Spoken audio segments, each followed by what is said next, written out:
I'm flying to the air, thrown by a noob like you. I bounce on your head, and then you be dead. Hi, welcome to Niblet's Reviews. Today we're going to be doing the T2's new NX gun, which came out on Wednesday. And next on Europe, going to be comparing that with the MP7 mod. My standard gear gives me 20% speed boost. We've got a pump jack here. Okay, very cool looking gun. I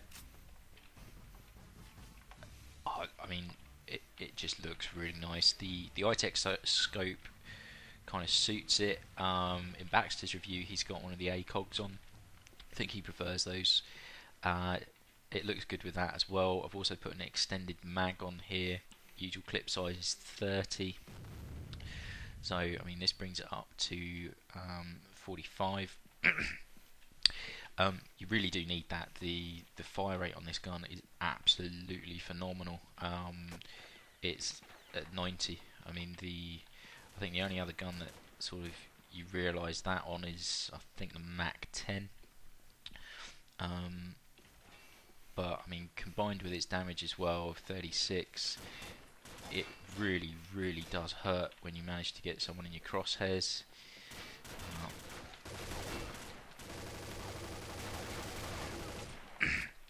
The spread pattern can be a little awkward until you get used to it. It pulls left and right quite a lot. Quite a predictable pattern, but in some ways that doesn't help. I'll show you what I mean with the spread and recoil tests in a moment.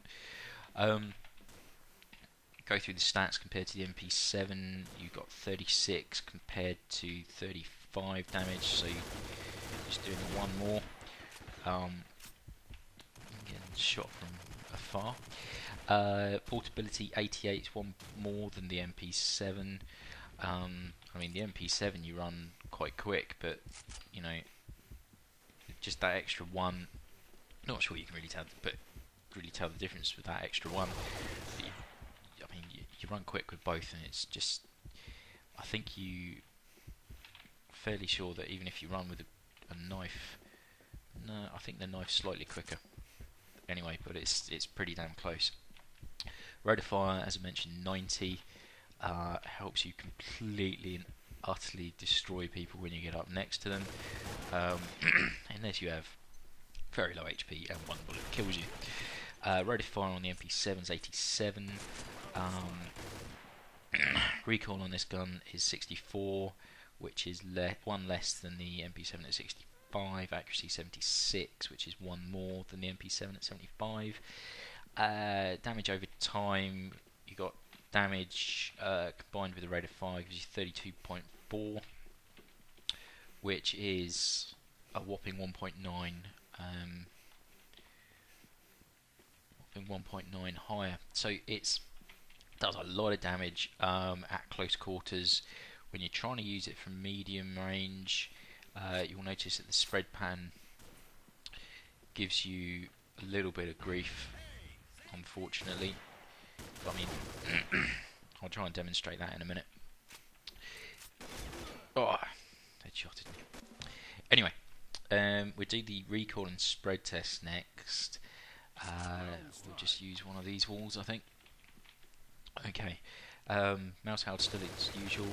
Now you can see it pulls left and right quite a lot. Oh, it seems to be staying over to the left there. That was a bit bizarre.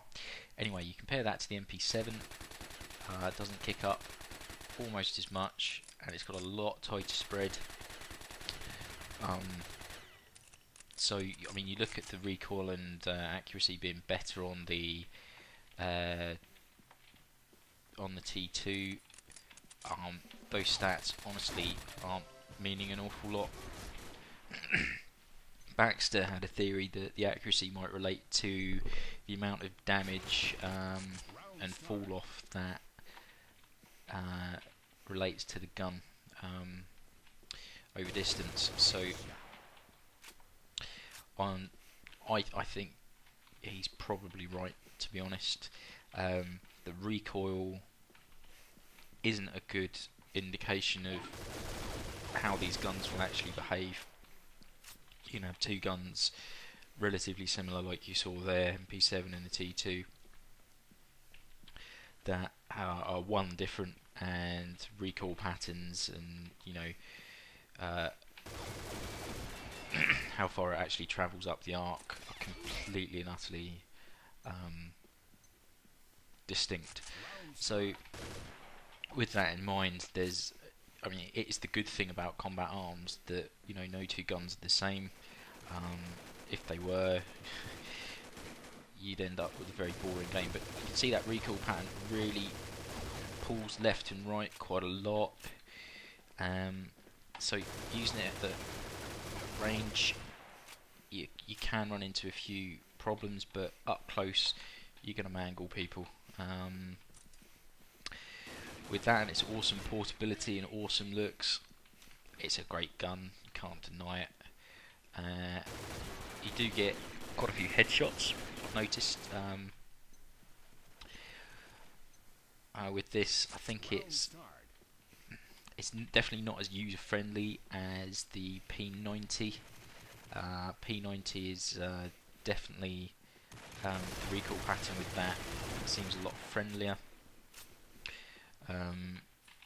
The recoil pattern with that tends to shoot across the, well, same sort of thing, it shoots across the eye line, I think, but it's a bit more usable when it comes to a little bit more distance, just because the recoil pattern on this, it tends to pull left and right quite a lot.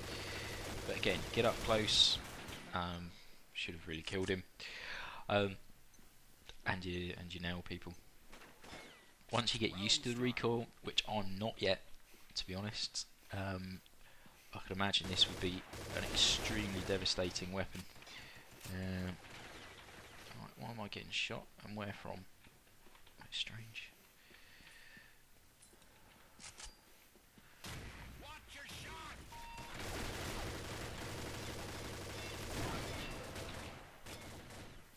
You can see there the fire rate is phenomenal.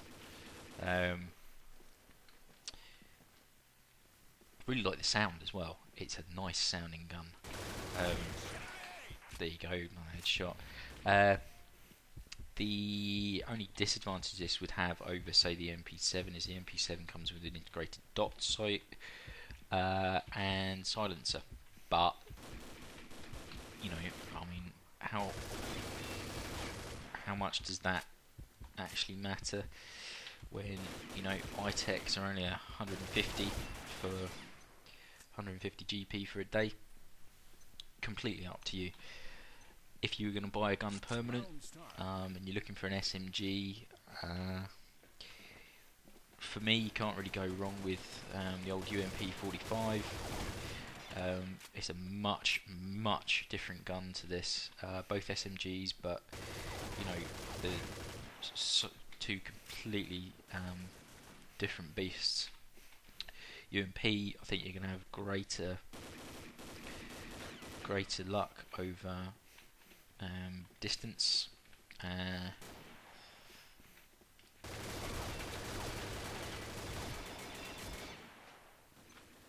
If you're looking at this versus an MP7, it's a hard one to call. I really like my MP7, I really like my UMP, but T2 represents, I think, something that both of these guns don't have. The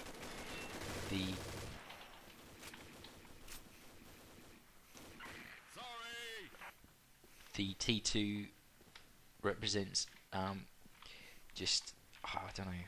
It's more fun to use than the MP7, I think, just because it's so insane with the fire rate and its sound and its looks. There's not much to choose from portability wise between the two guns.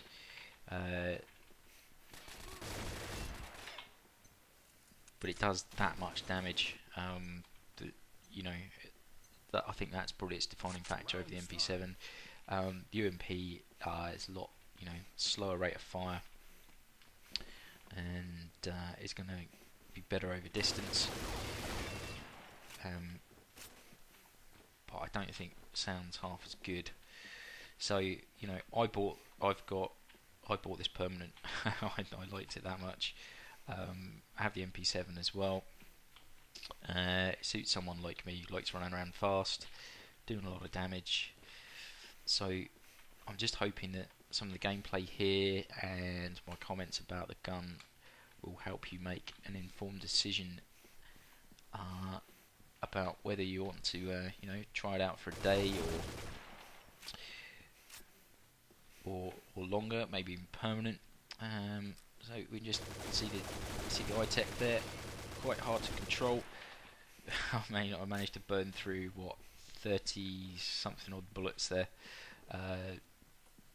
So not sure if it's better with the ACOG or not. You might want to watch Baxter's review just to get a picture of that. But yeah, once again, whoa! I don't even think he expected his nade to go down there. Once again, thanks for listening, and yeah, I'll catch you in the next review. Thanks very much.